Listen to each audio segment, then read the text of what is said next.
पौधे को या किसी भी फसल को अपना जीवन चक्र पूरा करने के लिए 17 पोषक तत्वों की आवश्यकता होती है, जिसमें मुख्यतः नाइट्रोजन, फास्फोरस, पोटेशियम तो मुख्य पोषक तत्व हैं। तो जब गेहूं की अब सीज़न चल रहा है, गेहूं की जो क्राउन रूट इनिशिएशन स्टेज जो होती है, CRI स्टेज बहुत महत्वपूर्ण होती है गेहूं की, और उस CRI स्टेज के बाद ही गेहूं में ट्रिलिंग स्टार्ट हो जाती है।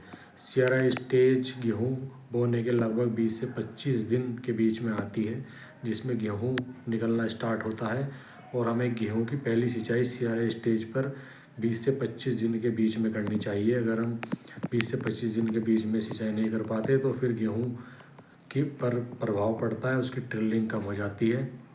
तो जो CRI स्टेज है हमारी, उसको होती है क्राउन रूट इनिशिएशन स्टेज। ये बहुत ही महत्वपूर्ण स्टेज होती है, बुआई से 20 से 25 दिन के बीच में आती है। इस पर हमें पहली सिंचाई करनी चाहिए।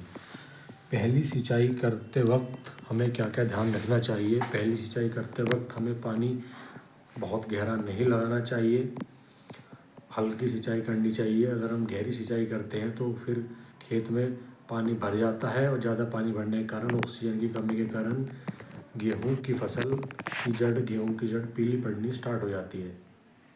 फिर गेहूं की फसल पीली होने के कारण किसान बहुत चिंतित रहता है। उसमें अगर गेहूं की फसल पीली हो गई है तो उसमें यूरिया के साथ जिंक सल्फेट मिलाकर दीजिए। एक एकड़ खेत में लगभग 20 किलो नाइट्रोजन की आवश्यकता होती है, जो कि एक बैग यूरिया 45 किलो का जो बैग होता है उससे पूरी हो जाती है। साथ में जिंक सल्फेट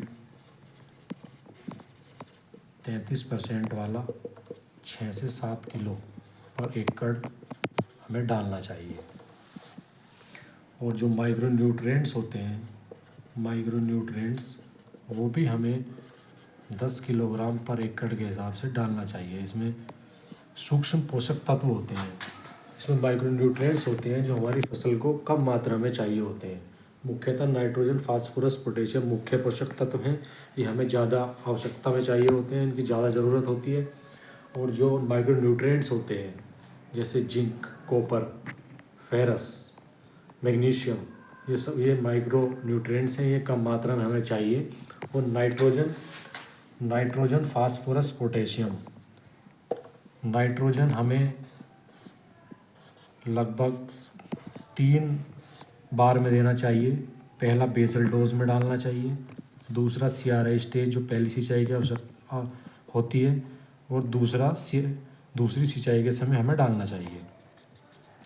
और फास्फोरस और पोटेशियम सारा का सारा हमें बुआई के समय ही डालना चाहिए, क्योंकि इसकी मोबिलिटी बहुत कम होती है।